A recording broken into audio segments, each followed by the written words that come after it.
and welcome back to my channel. It's so lovely to have you here. So today I am going to be making a bridal hand-tie bouquet, and this is actually for a real life wedding that is happening this weekend, but I thought I'd show you the process. What I do before I start any wedding bouquet is I always prep the flowers and I pop them into a separate pot. So this is for the bridal, and then you'll see behind me I have pots ready which has got the bridesmaids flowers in. This is so I know exactly what is going in each bouquet. I've also prepared all the foliage which is on the bench, so all the leaves have been stripped and I've cut it down so it's a smaller length which is easier to handle. So we have Cenaria, we have baby blue and some parsley foliage. The brief for this wedding is kind of wintry, which is why we've gone for the silvery foliages, because that lends itself to it. Next, I'm going to take all of my flowers out of the pot and I'm going to lay them down on the counter in front of me. That way I can see exactly what I'm working with and it makes it easier to pick them up. So you can see we have some Phlox, some Lisianthus, Veronica, blue Delphinium, wax flower, blue thistle, some Muscari, tulips. Those anemones are just gorgeous. Some white ranunculus and white roses. So now everything is placed out, I am going to get started on actually making the bouquet. I always start with my foliage and I like to get a really nice base. It helps with the structure of the bouquet. It helps keep the flowers in place when we start to insert them. I am right-handed, therefore I use my right hand to pick up, but I hold all the flowers in my left. If you have seen any of our previous videos, it's the same principles that apply in terms of spiraling your stems. So to begin with, I'm going to hold it very loosely, just between my thumb and my finger. And I'm just going to build up the foliage. Now some of it I will pop down a little bit lower, some of it will come out. At the moment I am not that worried about kind of the shape. This is basically the base layer that is going in. So I've kind of got a little bit of a base there. And the style of this bouquet is a very natural hand tied, but not too boho-y. So she doesn't want flowers flying out in all sorts of directions. So a little bit more structured. It's what I call a halfway house. It's not boho-y, but it's not a dome of flowers like a microphone. I really cannot stand those. So I've got my base in. And I'm going to start popping some of my outline flowers in. So I'm going to start with the Veronica. And as you may have realised from previous videos, I do like to group flowers rather than having one here, one here, one here, one here. Personally, I just think it looks better. Also looking at the stems, so this one's got a bit of a bend on it. So it's finding a place where that flower will sit nicely and you're working with the stem structures. My filler flower is wax flower. Again, it's a wintry bouquet. I prefer wax flower over gypsophilia. I'm not a huge gypsophilia fan. I find that using gypsophilia will make your work look messy. If that's a look the bride would like, fantastic. Personal preference for me, I'm just not a fan. So I'm going to start popping in some of the focal flowers. So the focal flowers really for this are the roses and the anemones, because look at those, they are just stunning. And once I've got the flowers in, I may move them around slightly if I'm not too happy with their placements, especially when you're doing kind of the bigger flowers, because they do stand out more and more. And I'm not just putting all one type of flower in one go. I am looking at different things and thinking, no, I need to put something there, something there. I'm going to pop one of these anemones in and put it down low.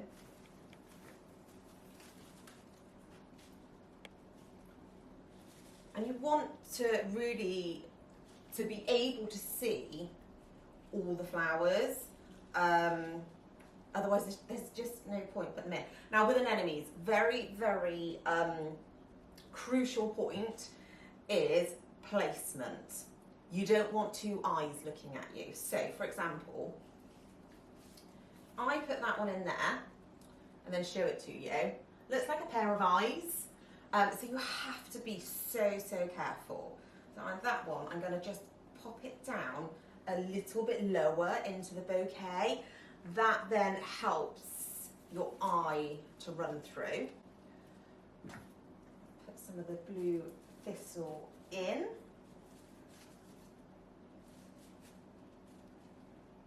Like so. That rose has moved, and you will find things move, so just take them out and readjust them to where you want them to go. It's always also really important, I've got a mirror there so I can turn it around and have a look.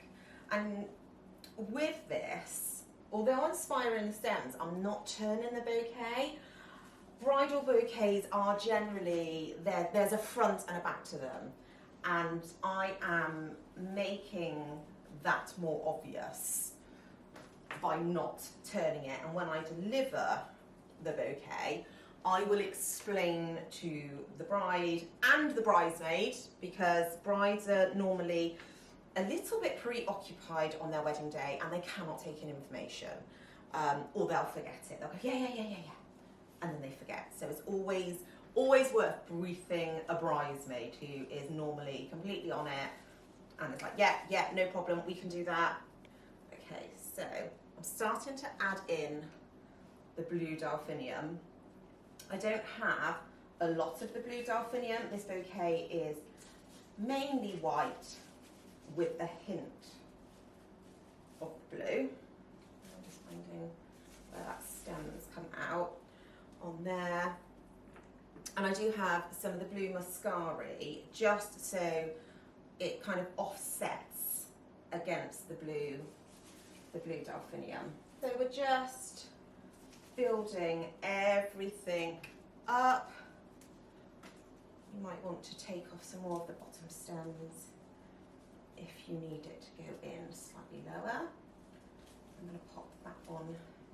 I have just turned it round, one, so I can look in the mirror at it and make sure everything's how it is. And also, even though this is kind of the back and it will be more here on the bride, we need to make sure it looks equally as nice. She's going to be looking down on it.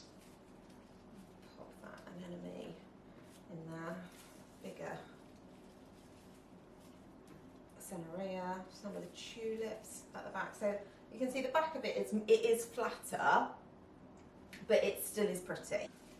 You'll also see that really my focal point is off centre. I prefer doing that. I feel it gives the bouquet a much nicer look. Take these bits off and then I'll pop this Ranunculus down in, like so. And although she doesn't want any flying flowers as such, I will be adding some that just come out of the bouquet slightly.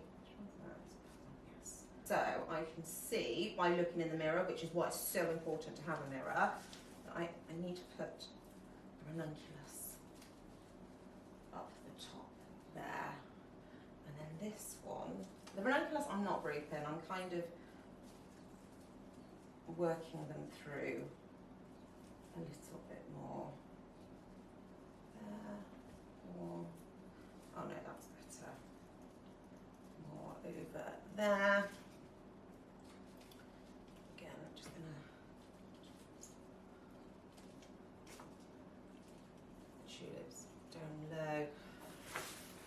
And then just to protect those flowers around the edge, I am going to add some foliage to it. This blue is her favourite type. So I'm going to make sure that there is plenty of that and that you can see it. Very, very important. So I'm quite happy with that.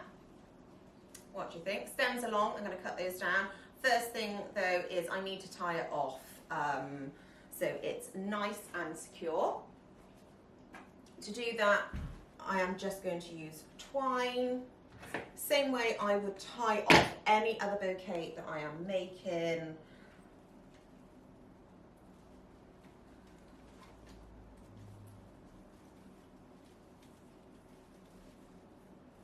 Like so. And then because that one side is flatter, you can just pop it on the bench to tie it. Cut it. Check it. Make sure no stems have moved. No, quite happy with that. And then I'm going to cut the stems really, really short. I personally don't like bouquets with really long stems. Brides will struggle to hold them. It makes them heavier. This is definitely the better option. So that's now nice and short. It means she can hold it nice and close to her body and she can tilt it forward so it looks beautiful. The one thing that I do which is different from just doing a general hand tied is I will now tape over that ribbon. I use paper tape, but you can use the parafilm if that's what you prefer.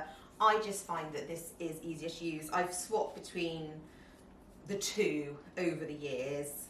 I always seem to come back to the paper. So I'm just going to wind it round. And what that does, it flattens out the twine. And it also, sometimes it breaks like that. It also helps to keep everything a little bit more secure. And this is where we will be putting the ribbon on. Okay, last thing I do, anything that's on the stem that is a little bit on the ugly side, just snip it off. You want these stems to be as beautiful as possible. So that is the finished bouquet. I won't ribbon this until the morning of the wedding. So all I would do is pop it back in the pot that we've been using, and then that can go on the side and it's ready.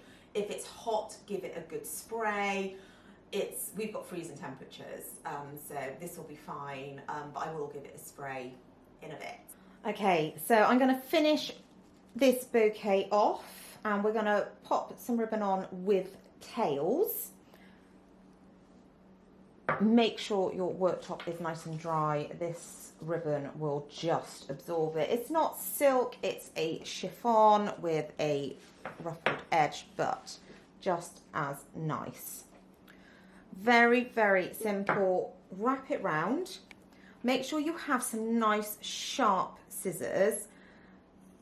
There's only a few pairs that I can use. Like so. And then you are going to tie it in a knot. Now there is a trick to tying a knot and getting it so it's flat. If you have ever done first aid training with St. John Ambulance, this is the knot. So I've tied it one way, and then the next time I'm going to tie it the other way. So it's how they tie bandages, but it means you don't end up with this huge, huge knotted lump there. And then they will just fall off to the side. If you wanted to add in some extra trails, you can do, cut another length of ribbon.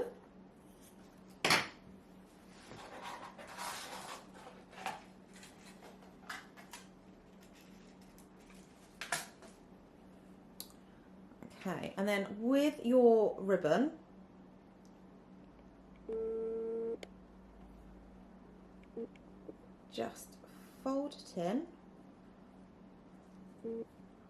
pop the pin through like so, and then you can put the pin underneath. So you'll see I always tie my ribbon off to the side. It's what I prefer to do, and it just trails, and this ribbon has a lovely floaty effect. I really hope you've enjoyed this video and you found it informative. Please comment. I love to read any feedback that you might have. If you're enjoying it, anything that you'd like to see me do. So yeah, give it a thumbs up. Subscribe to the channel. There'll be lots more going on. I have just started a brand new flower school. I'll pop a link in below for the details of that. There'll be online courses coming. There'll be resources if you're a new florist and you're just a little bit, don't quite know where to start, especially from a business point of view. There's going to be so much for you. So yeah, it's been lovely having you along, and I will see you again soon.